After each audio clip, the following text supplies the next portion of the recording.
Get us a picture here.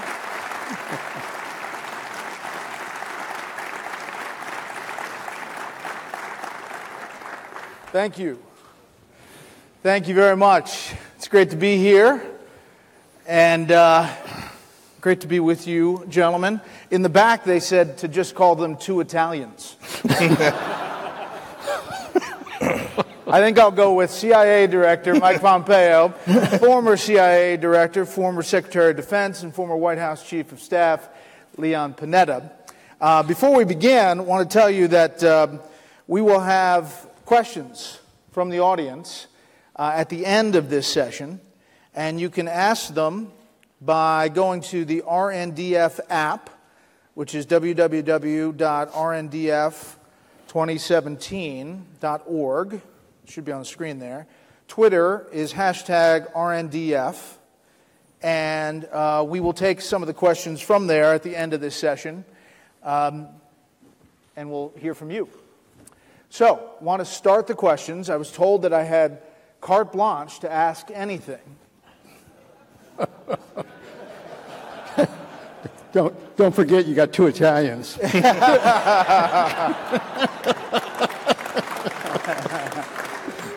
I was also told I could refuse to answer. That's right. So let me start with this.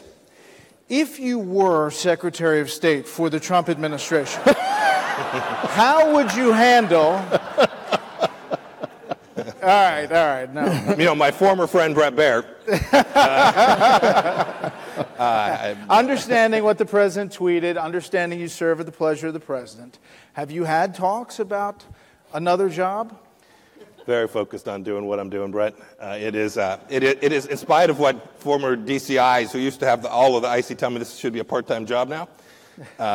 It is all of that. I'm incredibly focused on it. There's lots of work to do. I have been privileged to do this for 10 months and serve with the finest espionage service in the world, and look forward to continuing to work at it. Well, let's do a kind of an opening set the table with the state of the world. The title of this is Impacting Defense from Outside the Pentagon. Give your sense of where things stand, and then Secretary Panetta, I'll get you to weigh in as well. Thanks, Brett, and thank you all for coming. Thanks for being here. Great to be with you, Mr. Secretary. He reminded me, I called all the then living former directors when I was nominated. He reminded me that the last time we'd met, he was a witness at the Benghazi hearing. So it's great to be with you again.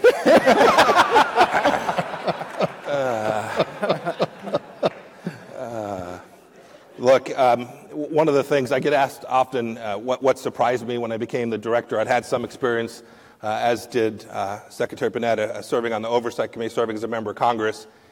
It's the incredible nexus between what we do, how we inform the Department of Defense, how we provide this sum of the parts, working alongside our DoD partners in lots of different ways. Certainly in the intelligence cycle, delivering to them information that we've garnered so that they can go perform their function, make good decisions about how to array their forces. But the cycle comes back to the DoD has lots of information that's on the ground that feeds our intelligence. And then there's places where our paramilitary forces and the DoD forces are working alongside each other, truly hand in hand. We couldn't do much of what we do in the intelligence community without an enormous commitment from Secretary Mattis and the Department of Defense, and I like to think that they depend on us as well. Secretary Panetta?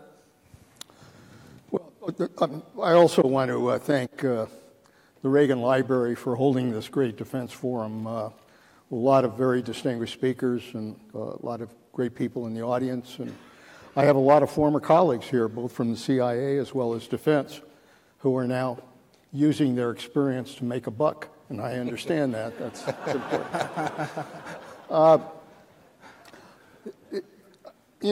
I want to also pay tribute to H.R. McMaster, because I think he presented some excellent points at lunch with regards to the strategy and the things that we have to look at in today's world. We're looking at a world that, at least in my experience, I have never seen as many flashpoints in the world, probably since World War II. When you consider we're fighting a war on terrorism, we've got failed states in the Middle East. We're dealing with Iran, dealing with North Korea, dealing with Russia, dealing with China, dealing with what I call the battlefield of the future, which is cyber and the potential for a cyber attack that could paralyze this country. So there are a number of flashpoints out there. And the reality is you cannot deal with these crises without good intelligence. That's the bottom line. If you don't have good intelligence, you cannot conduct effective military operations, and you cannot implement effective diplomatic relations. You got to know what the hell you're talking about. And you have to know what you're going to see in trying to implement the mission. So intelligence is absolutely critical. We're living at a time, we lived in a time in the past where intelligence was important, but it is absolutely critical today. And also this relationship between intelligence and the military, that partnership is more important than ever. Prior to 9/11, I frankly think it was more stovepiped. Everybody kind of did their own thing. After 9/11, there was a recognition that you have to work together as a partnership. And we have built a strong partnership, and I'm sure Mike has continued that, between the intelligence and the military. Both of them have to work together. We provided intelligence on targets. The military went after those targets. We were doing counterterrorism operations in Iraq, in Afghanistan, elsewhere, and I'm sure they're continuing to do exactly the same thing. And I will tell you that probably the height, in my experience, of watching that relationship really work was on the bin Laden operation, because we put together the intelligence, we did all of the backup work, we looked at the compound, and we knew that in order to conduct that operation, we needed the military, and particularly the SEALs, to do that. And they did it based on our intelligence, and they did a great job. That is a great example of the kind of partnership that I think is absolutely going to be essential if we're going to confront these flashpoints that we're talking about. Director Pompeo, I know you can't get specific too many places, but can you explain how the CIA is ramping up operations against terrorism? So I inherited an organization that had been at this fight for an awfully long time, at it straight on for 15 plus years after 9/11. And the machine, the counterterrorism machine, was well in place. There's no doubt about that, thanks to the good work of lots of my predecessors. But that fight has changed in material ways. We were in front of a set of terrorists that in Syria and Iraq held a lot of real estate, which was different than what we'd seen before. And so our intelligence apparatus had to change to reflect that. So we worked to continue to build out teams that could deliver so that our partners around the world, our Department of Defense and our international partners, could continue to take down terrorists wherever we find them. It's also the case that the President made a decision to have an indefinite commitment in South Asia. That is not a permanent one, but to recommit to being there until we could bring the Taliban to the negotiating table in a way that wouldn't give them the ability to think they could win it on the battlefield. And so for us to deliver intelligence so our DoD partners can deliver that to Secretary Tillerson is incredibly important. You mentioned Afghanistan, and obviously the President has committed more troops there, but the real pressure is to get Pakistan to move off the ball and to affect the Taliban. How do you do that effectively? Are you going to continue strikes on terrorist groups inside Pakistan? How do you move that? Well, you begin by seeking their assistance. Secretary Mattis is actually traveling in the region here before too long and is going to make clear the President's intent. I think Secretary Mattis will deliver the message that says we would love you to do that. That is, that safe haven inside of Pakistan has worked to the detriment of our capacity to do what we needed to do in Afghanistan. And in the absence of the Pakistanis achieving that, we're going to do everything we can to make sure that that safe haven no longer exists. Secretary Panetta, you obviously dealt with that as Director and as Secretary of Defense. I was talking to Secretary Shultz earlier, and I want to acknowledge Secretary Shultz here on the front row. It's great to have you here, sir.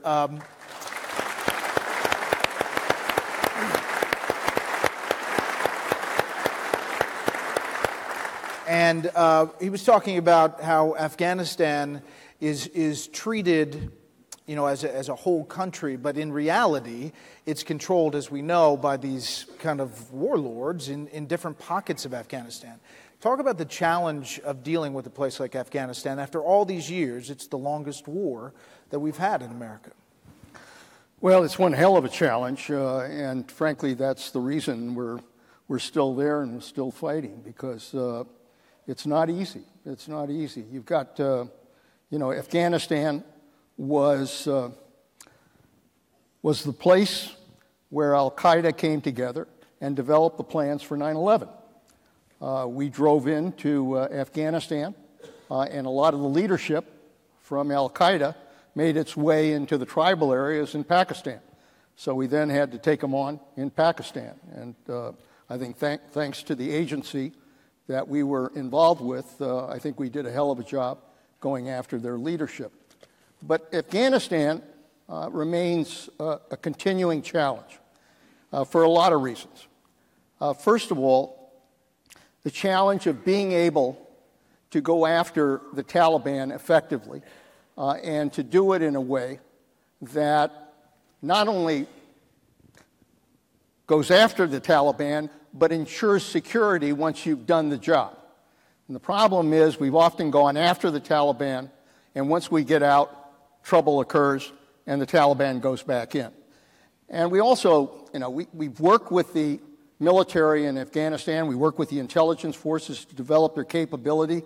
I think they've gotten much better at the job that they're doing. I actually think that, they really have improved a great deal. But at the same time, they need to have U.S. support in that effort. Otherwise, if the U.S. is not there and assisting them, they're not going to do the kind of job that needs to be done. So that's why it's important that the U.S. be involved. Thirdly, it remains a country that continues to have a lot of corruption. And the central government, as a result of that corruption, doesn't have a lot of sway with the tribal leaders and the various other leaders in Afghanistan. And until they get that act together, you're going to be dealing with different tribes who have different approaches to dealing with the Taliban and with the enemy. And lastly, it's Pakistan. Pakistan has always been a problem. It's been a safe haven for terrorists who come across the border and attack in Afghanistan and then go back into Pakistan. And we have made every effort possible during the time I was there to convince Pakistan to stop it. But Pakistan, as Mike knows, Pakistan has this kind of two-edged approach to dealing with terrorism. On the one hand, yes, they don't like terrorism or the attacks from terrorists in their country. But at the same time, they don't mind using terrorists as leverage to deal with Afghanistan and to deal with India. That's the policy that they've been involved with. So Pakistan has always been a question mark. I hope that Mike and Jim Mattis are successful in making clear to the Pakistanis that they've got to be able to seal their border and they have to be able to go after the terrorists within their own territory. Unless that happens, we are going to continue to have problems in Afghanistan. Has something changed significantly since, in recent months on that front? Not yet. Period. Okay.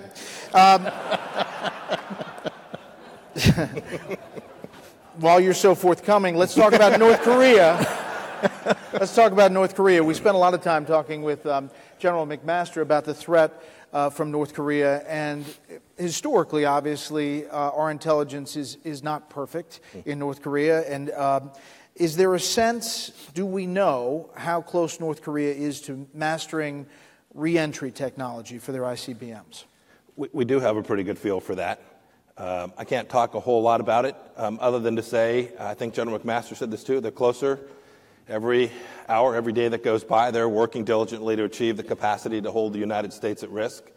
And so our intelligence on that is good. I think we have a pretty good understanding of the scope and scale of the program and how far they're making progress towards being able to reliably deliver that system against the United States. I mean, these are ominous statements. What we heard from General McMaster, what we were hearing from other officials privately, that we are closer to some kind of military action potentially with North Korea. It's entirely possible that diplomacy doesn't work as we've seen it unfold, and that China won't or can't control Kim Jong-un. So I guess the question is America prepared militarily and politically to go to war with North Korea to protect the U.S. and our allies in the region? Well, I mean, look, the president has been pretty clear. I wasn't sure. The president's been pretty clear about the mission statement. It is to denuclearize North Korea. He's been unambiguous about that. Our efforts are today economic and diplomatic to convince him. We in the intelligence community since Director Panetta's time, in fact, have said that Kim Jong-un is rational. But it's also the case today that we don't think he has an understanding about how tenuous his position is, domestically and internationally.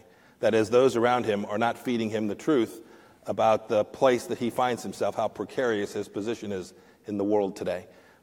It's probably not easy to tell Kim Jong-un bad news, but family members can attest, I think. I have learned the art of nuance in my 10 months. Yes.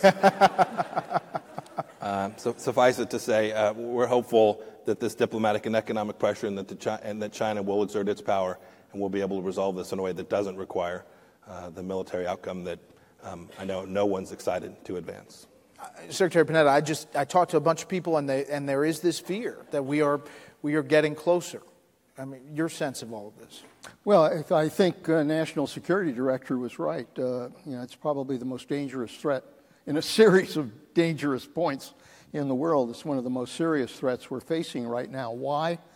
Because it's pretty clear that North Korea is focused on getting that ICBM, developing that miniaturized nuclear weapon that would go on top of a ICBM. And if you look at these tests, even though, it's kind of mixed results, the bottom line is they continue to improve the flight of those ICBMs. And, they are, I think, very close to being able to develop an ICBM that can reach the United States. That's a direct threat to the security of the United States. And admittedly, as Mike's pointed out, there aren't a lot of good options here. I mean, at the Defense Department, we've developed all kinds of military options, and I'm sure that Jim Mattis has done exactly the same thing. The problem is, as pointed out today, there are risks involved. And the risk is destroying Seoul, and killing a million people in a nuclear war. And that's why, it's not easy to kind of figure out, okay, how do we do this? And you're left with, frankly, containment and deterrence, whether you like it or not. It's containment and deterrence. And that means essentially we've got to continue to strengthen our position there.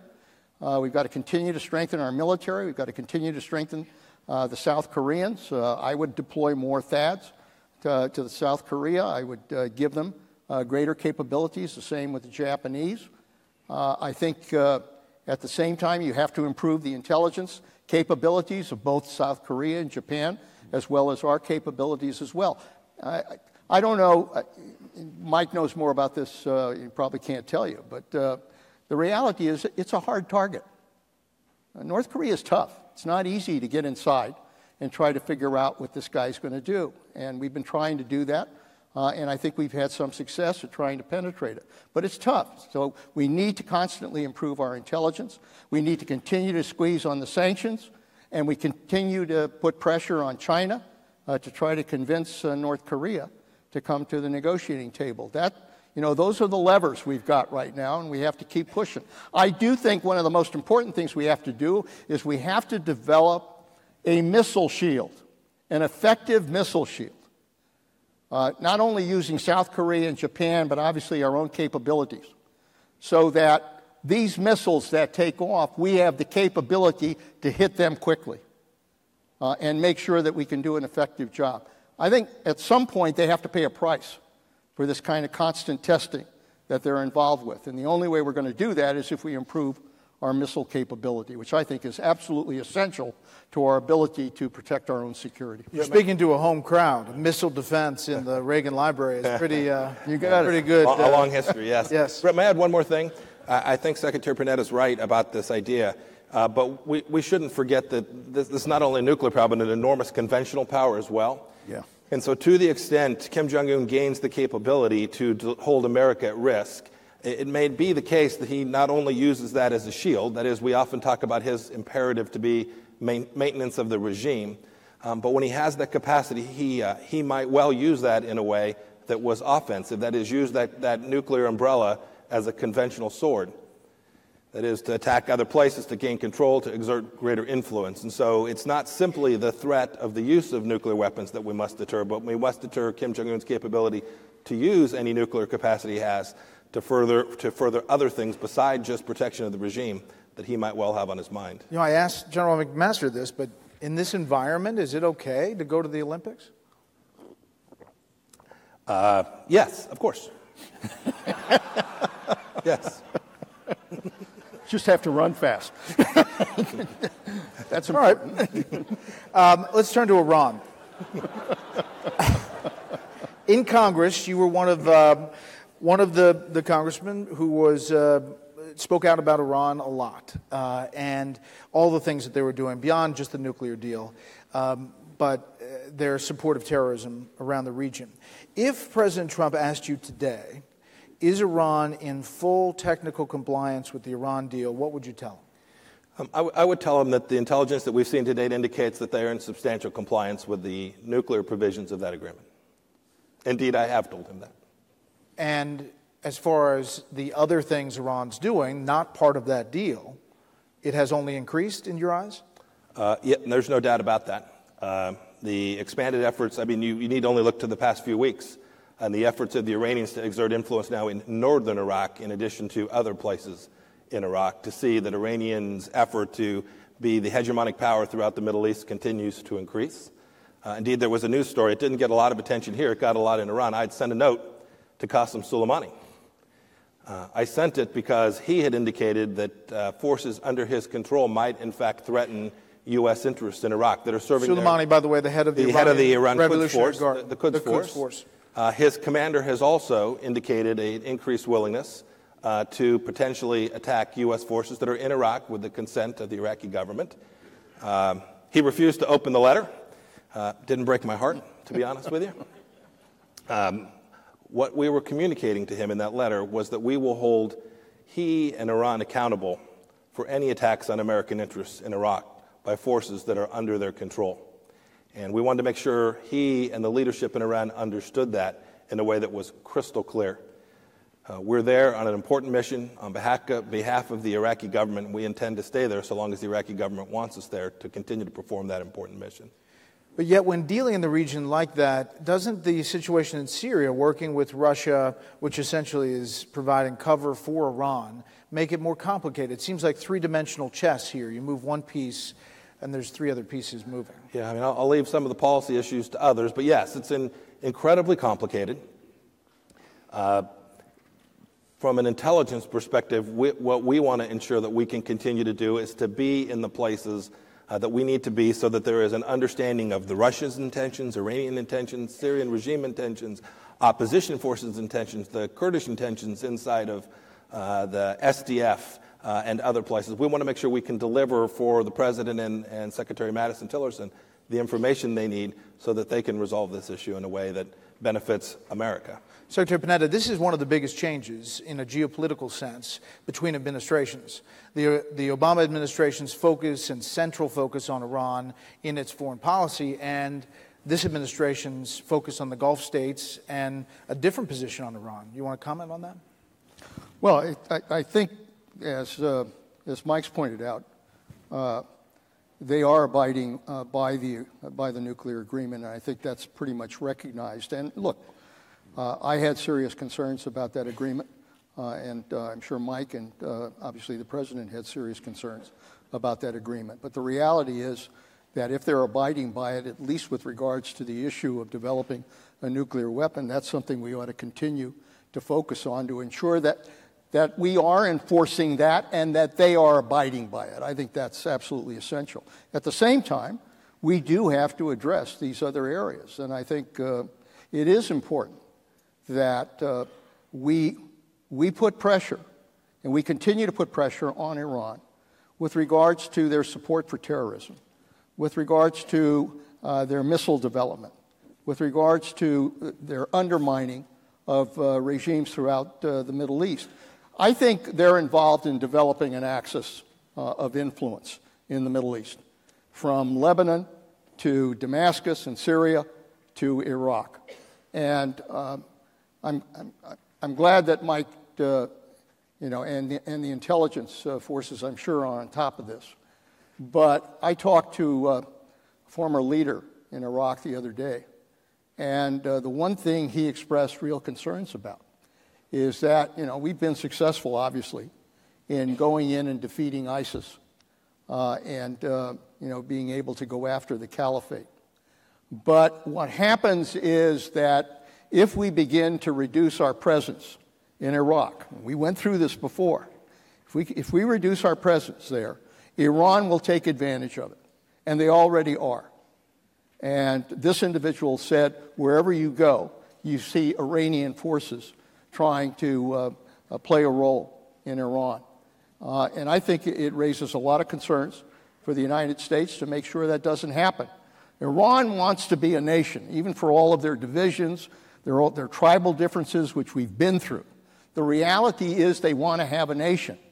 But in order to have a nation, we've got to be able to be there, to support them, and to try to make sure that they develop the kind of parliamentary and governmental approach that allows each of the segments, whether it's Sunni, whether it's Kurds, whether it's Shia, to participate in the government. That's the only way Iraq eventually is going to be able to find security. Two other thoughts, Brett, on Iran and intelligence. One, with respect to the JCPOA, right? We always don't know what we don't know. And so you asked, are they in substantial compliance with the JCPOA? The Iran nuclear deal. The Iran nuclear deal. We always don't know what we don't know. We do our level best to deliver that intelligence to the community. And the related issue, as an example, 40-plus missiles and rockets fired from Yemen into Saudi Arabia or towards the Emiratis. It's remarkable to see how the Iranian PR machine hasn't been held accountable for the fact, had they done that at any place else, another nation state, had a third party come in and provide assistance, technical and otherwise, to another country and then fire rockets, putting them at risk. This is classic terrorism, and the president has directed very clearly that we're going to work to deliver the intelligence so that we can push back against that. You mentioned Saudi Arabia, and we are likely going to see a new king there very soon. The Crown Prince has taken control of a lot of different decision-making, and it's changing the dynamic. Can I get your thoughts about where the kingdom stands and what it looks like in the region? Sure. A big question. I'm trying to figure out where to put my pick in to begin. So some of the transformation that you're seeing take place in Saudi Arabia are the kinds of things that America has been asking Saudi Arabia to do for decades, and they're now beginning to do it. And we should applaud that. We should encourage it. We should support it. They also have been prepared to work alongside our Gulf partners. We've seen them work with the Israelis to push back against terrorism throughout the Middle East. To the extent we can continue to develop those relationships and work alongside them, the Gulf states and the broader Middle East will likely be far more secure than in the absence of that. Secretary Panetta? No, I think that's correct. Saudi Arabia, we've been asking them for a long time to deal with the issues that the Crown Prince is trying to deal with in terms of developing a diversified economy, in terms of trying to control corruption within the Saudi society, trying to basically build a strong nation from the inside. Whether his tactics are the right tactics remains to be seen, but I think his objectives are probably the right one. But it is important. Saudi Arabia is a key player. And I think, I mentioned this to Mike before we came on, that it's incredibly important that in the Middle East, where we have failed states, where you have ISIS, where you have Iran, that we've got to develop a stronger coalition of countries that are willing to work together to confront these challenges. The United States can't do it on our own. Obviously, the Saudis can't do it on their own. These other countries can't do it on their own. But together in some kind of coalition of countries, of Arab countries, working with the United States, working with Israel, working with Turkey, to build a strong coalition that can operate, I think, frankly, with a joint military headquarters that can target, the the terrorists in that region that can basically work together to try to provide stability where it's necessary in these countries. I mean, you know, the Arab Spring produced a lot of convulsion there. We never developed a formula for how we achieve stability in that region. The United States can't do it, but certainly the Arab countries that are there have a better sense of how you work to establish stability. So I think the development of a strong coalition to deal with the challenge from Iran and to deal with the challenge in dealing with ISIS and al-Qaeda is extremely important, and the Saudis, very frankly, are incredibly important to that ability to have that kind of coalition. Director Pompeo, you mentioned President Trump and delivering intelligence to him. You and I have talked before about how you do that. I'm wondering if you could share that, how you deliver the intelligence and how the president receives it and kind of his interaction. Sure. So when I'm in Washington and the president's there, I deliver the intelligence briefing to him nearly every day. Different presidents, I've become an amateur historian about how presidents receive their intelligence. Different presidents have chosen to do it very differently. Indeed, some presidents have chosen to do it one way at the beginning and have changed over time. I come in, I bring one of my officers with me. The vice president is there nearly every day. General McMaster is there every day. Director Coates is often there as well. That's the team. We deliver him the set of things he needs to know that happened overnight, a set of things that we think are important to him to know in the weeks ahead if he's traveling or he's got someone coming to visit that we need to make sure he's fully briefed on. And then we use a portion of that time to share with him things that we believe are strategically important so that we can begin to plan our intelligent laydown for the months and years ahead. We have half hour, 40 minutes every day.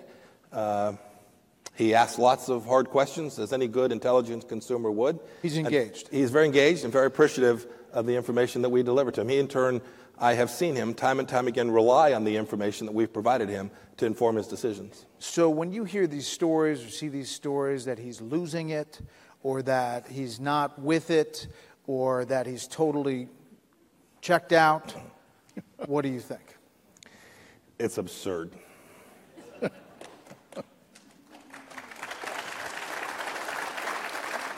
I mean, here, I'll put it in Washington terms. It's demonstrably false. I'm a Kansas boy. I think absurd. I mean, look, it's not the reality of the experience. My experience is that I'm literally with him. The team is with him. We're working hard. He gives us instructions. We take them back. We try and provide the information that he and Secretary Mattis and Secretary Tillerson need. He's incredibly engaged. We've taught him things. He was a New York real estate guy when he came in, right? So he hadn't spent a lot of time staring at these things. He's taught us a lot of things, too, at the intelligence community, how to think about economic ideas and make sure we consider who's got the money and how that will impact these decisions across the world. That's precisely the way intelligence agencies ought to deliver and how intelligence consumers ought to interact with the intelligence community from my perspective. Just to be clear, it's a back and forth. I mean, it's absolutely. Almost every day. Almost every day. Secretary Panetta, you were on television recently after the president retweeted those videos, and you said that retweeting the Muslim videos was like playing with fire. Talk about that.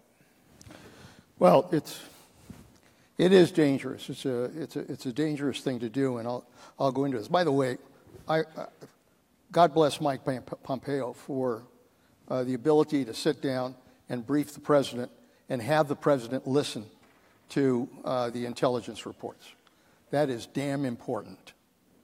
And I was a little worried about that at the beginning.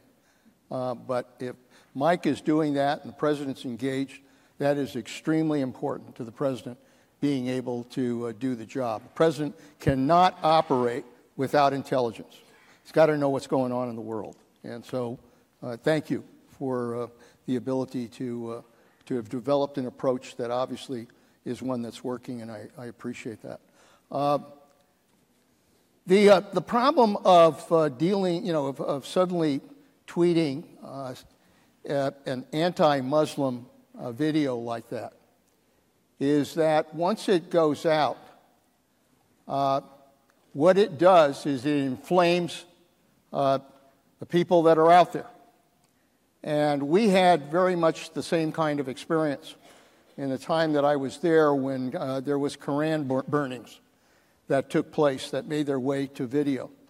And when those Koran burnings go out in a video, it resulted in several demonstrations taking place at various embassies. And the problem is that lives can be jeopardized. So I just think it's really important that the president understand. And I'm not sure he fully understood maybe the implications of what he was doing. But it is clear that it's not something he should do, because when you do that, when you tweet something like that out there, you don't know what the consequences are going to be. And the consequences could involve lives. So better not to do that. And I hope he'll refrain from doing that in the future. Twitter makes your job harder.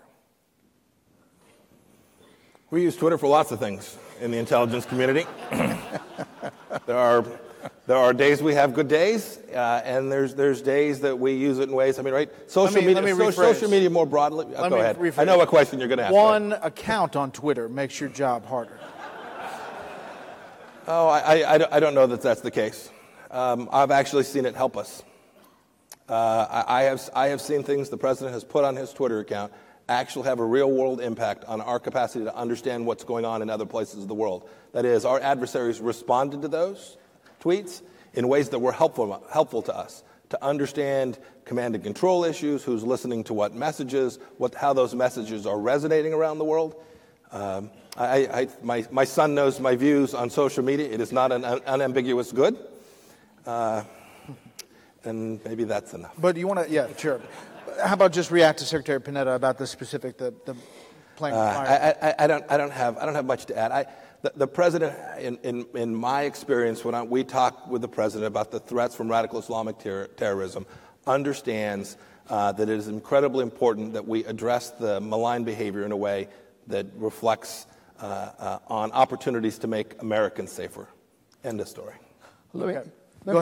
Let me comment on the tweeting thing, and obviously this will be different than Mike's view.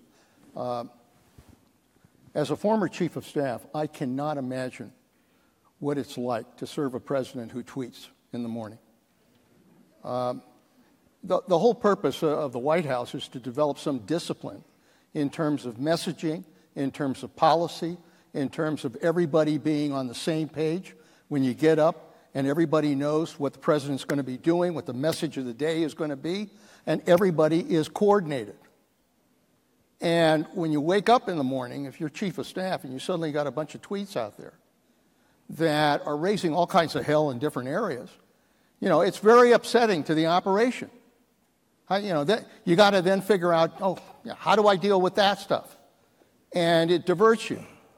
Look, I know the president, loves to tweet. I mean, frankly, if I had my way, I'd take that tweeter and throw it out the window. But I understand he likes to tweet. But in the very least, if he's going to tweet, he ought to at least have some policy process to develop, what are the policies you want to advance, and then let him tweet the hell out of it. But at least there's a policy process involved. You aren't doing this by the seat of your pants. And even, for example, on this video, if there's just a check system where he says, I want to tweet this, this Muslim video out, what do you think, John Kelly? What do you think, Mike Pompeo?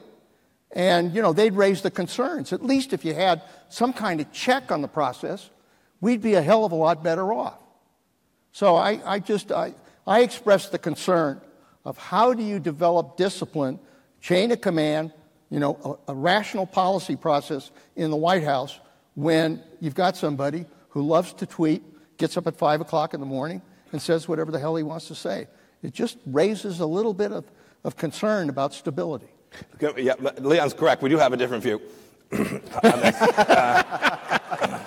I'm sure. We probably spent too long on this already. All right. Sorry, I opened the door. Well, you did. One last thought. I think Secretary Panetta correctly said that the world is more dangerous today. We have more flashpoints. Those all pre-existed January 20th of this year. So message discipline, as you referred to it, got us to those places. I'll leave it with that. Right? I mean,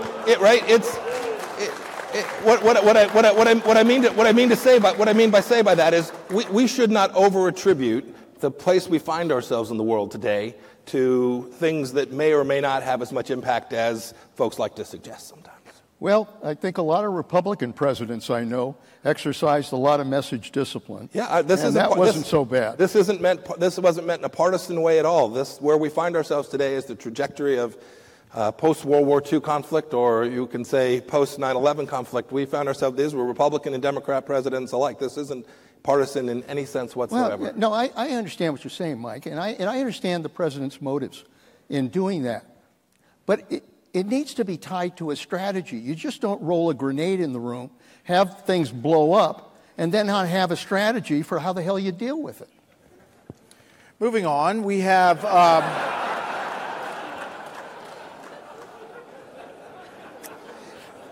Let me get to a process question about something that both of you have dealt with.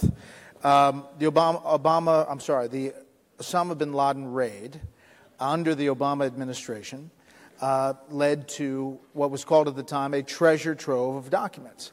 The last day of the Obama administration, January 19th, the DNI released a statement saying that it had released all relevant documents captured during the bin Laden raid, and that total was 571. Director Pompeo, last month you released an additional 470,000 documents recovered in that raid. Among many others, bin Laden's 255-page handwritten journal of jihad, describing how he was much more engaged in all of these satellite terrorist groups. My question to you first is why do you think the statement was made that was it, 571 documents? I wouldn't care to speculate, to be honest with you. I'll leave to the previous administration to explain the decision that they made about what to release. And why did you put them out? Not to. I put them out there because I'm doing my darndest to be as transparent as I can wherever we find an opportunity to do so in a way that doesn't present risk to American lives or improves the chances for America to be secure. In this case, we'd reviewed these documents. We felt like that there might be some learning that could take place if they were released, and that the risk to American national security interests was very, very low. So we did what good government people do, and we released these documents for the public to evaluate and form their own judgments. Have you discovered things? So we had done our work, and I can't say much about what we'd found, but you can go read the public press and see what others have found. All right, so Secretary Panetta, during the re-election campaign in 2012, President Obama repeatedly said that al-Qaeda was on the run. John Brennan said in April that al-Qaeda would see its demise before 2020. But today we have a rejuvenated al-Qaeda.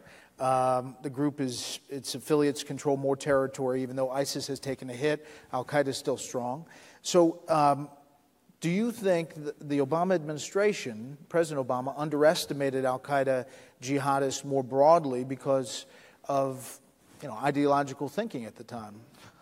Well, look, terrorism is a challenge to deal with because it metastasizes. I mean, we're dealing with an enemy that is able to be resilient, to make adjustments, to go from al-Qaeda to al-Nusra to ISIS and to other forms. Boko Haram, al-Shabaab.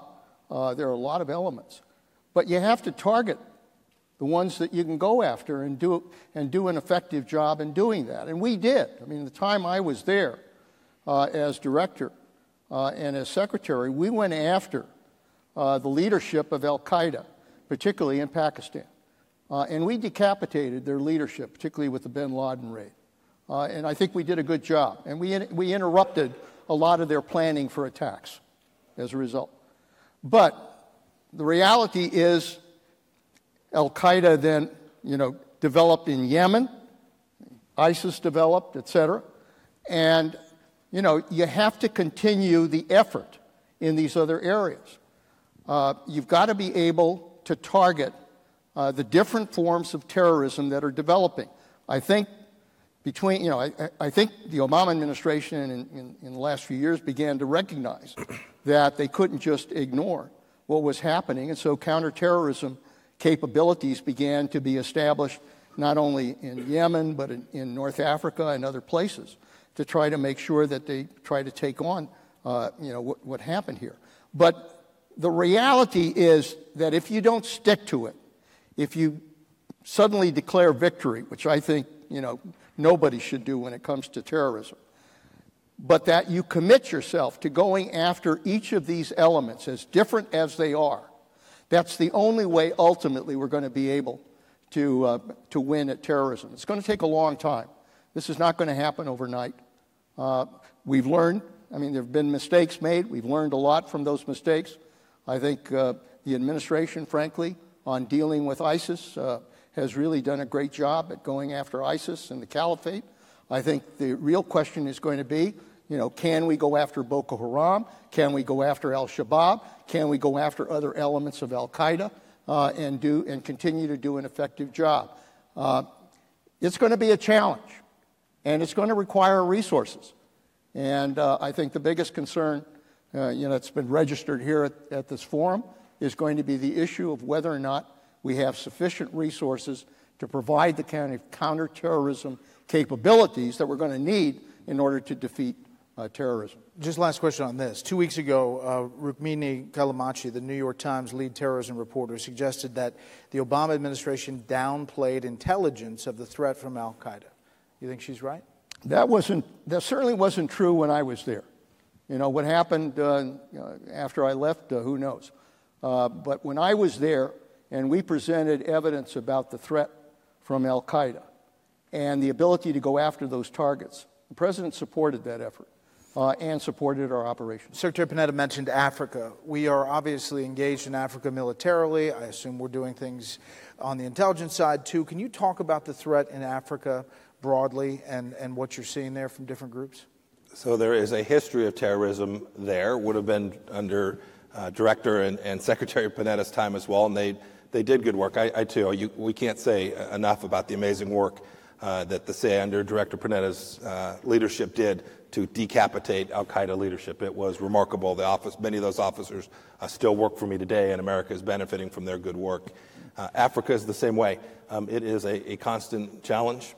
It is changing because as the caliphate has been largely defeated, there is great risk that the ISIS and others will use platforms in Niger and Somalia and Libya to continue to foment terrorism that puts America at risk, which is what the president constantly asks us to look at. That is, we're interested in terror all places. We are most interested in that terror which presents an external threat from those places coming to the homeland. And Africa is no different in the sense that it presents that risk to us today. And as ISIS makes version 3.0 or 4.0, Africa is certainly one of the places, in addition to Mindanao and South Asia, that we figure we'll find them. Get your questions ready. A few more minutes. Secretary Panetta, I've heard you talk about the threat from cyber and what's evolving in the world. I'd like to have both of you address that and kind of talk to the American people about what we're seeing. Yeah, I think we tend to underestimate, the threat from cyber. And I don't know whether it's because we're wrapped up in our cell phones or wrapped up in our computers. And, I don't really think that somehow it can be used as a weapon, but it can be used as a weapon, and very effectively. We've seen what's happened with cyber on interrupting services. We've seen what cyber can do in stealing intellectual property. We've seen what cyber can do in hacking and stealing personal information. But the reality is cyber can be used to destroy. Iran developed something called the Shamoon virus, which they deployed against Aramco oil in Saudi Arabia. 30,000 computers were shut down, destroyed. You take that same kind of virus, and you apply it on our computers that run our grids, our electric grid system, or our financial system, or our government systems, or our chemical systems, or our water system, or our transportation systems. You can paralyze this country. You don't have to send a B-2 bomber. You don't have to send an F-16. You don't have to send boots on the ground. You can sit at a computer someplace and deploy a virus. That's the kind of threat we're living under. And it's extremely important that we wake up to that threat, develop the defenses that are necessary to confront that, and frankly, develop the offensive system as well, in order to make sure that we go after an enemy that is trying to target us on a cyber capability. Without getting into the classified, can you quantify the cyber threat numbers or cyber threat day to day? No, I can't. I don't know how to quantify it necessarily, Brad. I can say that it is becoming more rampant because it is becoming increasingly cheap. That is, the cost to conduct those kinds of attacks, the cost of that has been greatly reduced. I think Secretary Bennett described it pretty well. I always think about actors, right? So there's one thing to talk about the tool, cyber. Another thing is these cyber actors. One of the things that has increasingly presented a threat that wasn't as rampant as when Leon was the director is we now are not only facing this cyber threat from nation states, but from non-nation states as well. The cyber capability of ISIS, the cyber capability of Al-Qaeda, groups like WikiLeaks and others present real threats to America, and the intelligence community has traditionally focused itself on state actors. That is, our capacity to infiltrate others' intelligence agencies and take down their networks was often based on a nation-state model that no longer applies in the world. Individuals, small groups can do lots of damage using this tool in the way that only nation-states could do damage 15 or 25 years ago. So cyber, North Korea, radical Islamic terrorism. That's my day. That's Tuesday. That's Tuesday. Of those three, do you rank them? I don't care to rank them. They're three number ones. Yeah. That's why at the end of the day, I always had a good scotch. Water. On the cyber threat, and obviously there's been a lot of focus on that in reaction to the election, is the U.S. doing enough to counter Russian meddling and disinformation in Europe, around the world? Is the U.S. doing enough? Yeah. The enough question is always no. There's a great deal more that we can do. That threat is real. If I talk to my European counterparts every week, it is Russia, Russia, Russia. They're worried about information warfare, active measures, call it what you will. They're worried about their increased physical interference as well. So these threats are very real. We have made a lot of progress assisting them in protecting elections that have taken place. Even in my 10 months, we've done some really good work alongside them. So you not only have Russian information warfare, but lots of others. It's not just Russia engaged in active measures against Western democracies around the world. Secretary Bennett? Yeah, listen, we are in the era of hybrid war. And the ability to use cyber as part and parcel of your effort to destabilize other countries is becoming not only more effective, it's becoming the kind of tool of preference now, because it's a way to do it that doesn't necessarily cost lives, but can be very disrupting. And so it is incredibly important that having been attacked the way we were, that we develop defenses to make sure that it doesn't happen again, and that we work with other countries to develop defenses in their country. Because the Russians are going to do this. Make no mistake about it. They saw what they did here. They're going to continue to do it in Catalonia and elsewhere. Wherever there's elections, they will try to influence elections by virtue of being able to use cyber. And so we are going to have to join with our allies to really develop effective ways of making sure that doesn't happen. Before I get to these questions, I just want to get both of you to kind of weigh in on the CIA and working with the men and women there. Maybe something that we don't know about, that interaction and kind of characterize it. CIA.gov is where you go to apply. We are always looking for talented young men and women who want to come be part of the finest espionage service the world has ever known. I say that half jokingly about applying. We're looking for the next set of people who want to come devote their life to national security in a clandestine space. We'll give you great mission, enormous opportunity to excel. The men and women who work there are patriots at the most extraordinary level.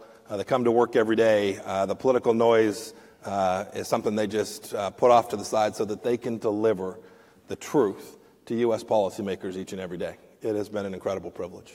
I think I couldn't concur more. The American people have to understand that these are really professionals that work at the CIA. They're not Democrats, they're not Republicans, they're good Americans that have a job to do, and they do it. It was really, for me, one of the more satisfying experiences in government to be able to work at the CIA, because they know what their job's about and they do it. And the President of the United States is the one who says what you do and what you don't do. But once he says you do it, you do it. And you can do it with the CIA. It's a self-contained operation. I call it the Marine Corps of the intelligence force. I think of it as the Army of the intelligence service. Fair enough. That too. You could put that to music and make it an ad for employment there. Okay, a couple of questions here from folks writing in. Are we going to supply the Syrian Kurds, Syrian Democratic Forces, with arms and assistance or not? If we continue to throw our allies under the bus when we're done with them, how are we going to continue operating successfully in the Middle East? Yeah, I'm going to leave that. I'm not going to talk about that. Yeah. Okay, we're 0 for 1. Other than to say that I concur, throwing allies under the bus is bad form. Yes, I concur. We should always support our allies. We should always count on them to support us as well. So that wasn't the predicate of the question, but I'll take that as absolutely no bus throwing. All right, let's try this one. Should the CIA take offensive action against hostile nations as a means to avoid war? Well, we should use all elements of the United States power to do everything we can to achieve American objectives, and we should always do it in a way that diminishes any risk to Americans, whether those are Americans in the homeland or brave men and women who are part of our United States military. The CIA is certainly part of that.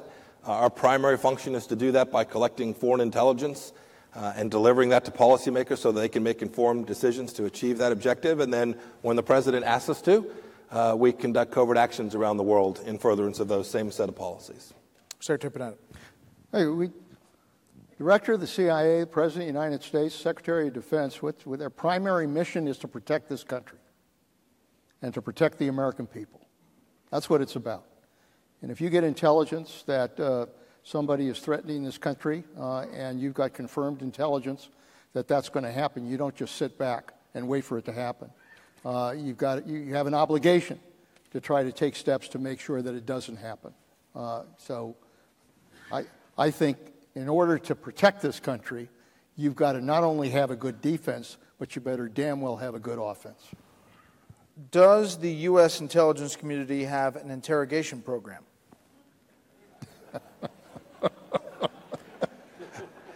Can you describe it?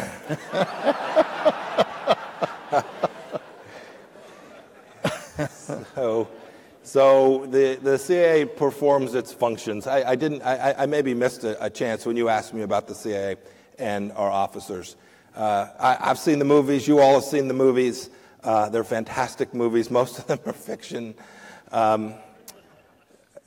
But we operate under the rule of law. Everything we do. I run a pretty good-sized law firm. You would agree, Secretary Panetta.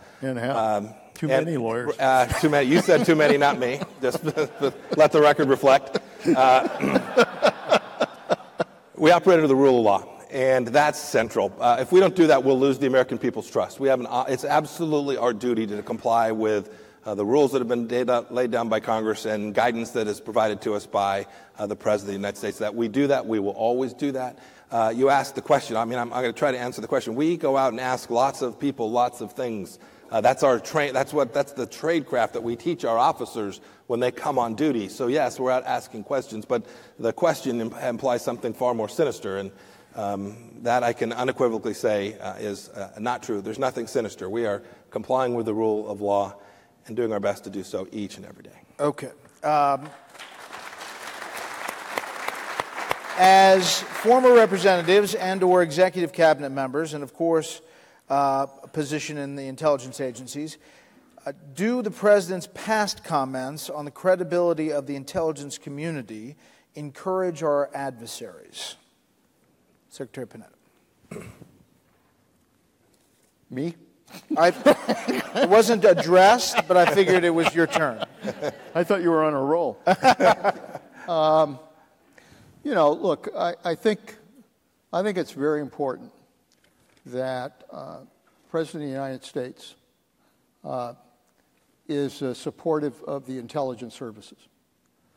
The intelligence services are critical to providing intelligence, information that a president needs. And that's what they do. They're dedicated to doing that. And it's important, I think, for the President of the United States to be supportive of that effort. And look, I think the President started off on the wrong foot, criticizing our intelligence agencies. And I think that sent the wrong signal, not only to our intelligence agencies, but to our allies. But I think he's come back, and I think Mike deserves a lot of credit for the fact that I think the President now clearly does respect the work that our intelligence services does. So I hope he'll continue to be supportive of them. I'll just add this. I'm an engineer by training. I'm a facts and data guy. I've read the stories. Facts and data. We get every opportunity. Whenever I call the President and say, I've got some intelligence I need to deliver to you, he takes the intelligence, he asks good questions, and we give him the truth as best we know it. We have asked him repeatedly for increased authorities, that is to go out and perform our function in ways that are more robust, frankly taking more risk. In each and every case, the President has provided that to us. We have asked for some increased resources, a little bit of its money, a little bit of its other resources. Every time the President says, you bet, I'm in full support of you. So you all read, write, whatever the heck you want. The President's relationship with not only the CIA, but other elements of the intelligence community, as evidenced by the facts, is unequivocally supportive. It's been reported that the breach of intelligence software and various digital espionage tools has been devastating to the intelligence community, or at least to large segments of it. Are those assessments accurate? I won't comment about any particular data set, but I will say this. One of the things that I saw as a member of Congress, and one of the things I have put an enormous amount of my personal attention to, is counterintelligence. I never miss an opportunity when I'm with my officers to tell them the last thing we can tolerate is to have a secret that we stole restolen. It is simply unacceptable. It is our duty to protect them. It is our duty to go after those who stole them and to prosecute them within the bounds of the law in every way that we can. I've given only 2 sets of formal remarks. One of them was about this very issue of our duty to protect our information. We have to do it to protect our officers, their families, and American national security. I sometimes hear comments from WikiLeaks and Mr. Assange thinking that those who have provided him classified information are safe and secure. He ought to be a bit less confident about that, because we're going to go figure out how to make sure we protect this information. We owe it to the American people, and our officers are dedicated to it. And just to be clear, WikiLeaks is a national security threat in your eyes? Yes. Yep. I mean, you need go no further than the release of documents by Manning to see what the risk that it presents to the United States of America. But Mike, I'm sure can't go into all the particulars, but let me tell you how damaging it is when you get somebody that reveals secrets that indicate the kind of methods that are used in order to get information. You're basically telling the enemy how you get information, and you're exposing, our spies. You're exposing our assets. You're exposing our methods. And the result is that you have to start from scratch. You got to rebuild it. And sometimes it's not that easy. So the people that reveal these secrets, believe me, are not heroes. They are traitors. Amen. 2 more, and we'll wrap up. Is Iran today supporting al-Qaeda? Would you assess that this support has increased or decreased in the past year? Here's what I can say. I can say that it's a complex relationship between al-Qaeda and Tehran. And one ought not think about Iran as being a unitary actor here. There are multiple power centers inside of Iran. There's Qasem and his gang, there's Rouhani and his team, and there's the supreme leader. One ought to think about the complexity of that and who might be working more closely with al-Qaeda than not. You referred to some documents that we released. They showed this complex relationship. They showed very clear support from Iran for al-Qaeda. And there's no reason to think that when opportunity strikes, that is, they have a chance to inflict harm on the great state in the United States of America, that Iran and al-Qaeda won't hesitate for a second to work against us jointly. Are they working with North Korea? I'd just rather not say much. Former director's question right there. Are they working with North Korea? I'm with Mike. Well, we have been pretty lucky with a lot of the questions, so I'm going to give you a final chance to wrap things up in this great defense forum at the Reagan Library, and final thoughts as you get back to go to your day job. And that Tuesday sounded tough. I just say this. First of all, it's been Secretary Panetta was one of the first phone calls I made. Leon, you have been so generous with your time. I've called him repeatedly to ask him how to think about things, how to solve problems. Frankly, nearly all the former directors have just been incredibly generous and have helped me be better. It didn't matter if they worked for a Democrat president or Republican president. The mission to keep America safe is one that Leon and I and the team that I serve hold in our hearts and will forever. It's been an incredible honor to get to be a part of that and to work alongside colleagues who are aimed at delivering for the president and keeping America safe. And thanks for inviting me to the conference here today. It's pretty cool. I'm not far. I grew up not far from here, and it's pretty neat to be back in my home. Secretary Panetta. It's going to be a requirement that Italians always run the CIA. Amen. Sign me up. A vowel at the end of the name. That's a requirement. Let me express my thanks to, again, the Reagan Library and to all of those associated with this defense forum. I think we have to understand that the responsibility that all of us have, it's not just the president, it's not just Mike, but the responsibility that all of us have is to protect our country and to protect the security of this country. And it's not easy now. One of my gripes, very frankly, is that we're dealing with a dysfunctional Washington and certainly a dysfunctional Congress in terms of their ability to kind of work together and be able to get things done. And that doesn't make it any easier. And in many ways, frankly, it impacts on our national security. If Republicans and Democrats aren't working together to deal with the major problems facing this country, it impacts on our security. So this is a moment in time where this kind of defense forum has to convey a real important message that we have a responsibility to work together to make sure that we protect this great country of ours. We have a great defense force, we have a great intelligence capability, but it isn't worth a damn unless the American people are working together to support what they do.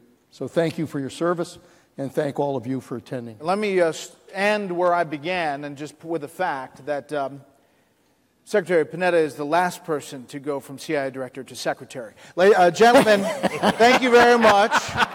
I really appreciate it. Thank you all. I appreciate it.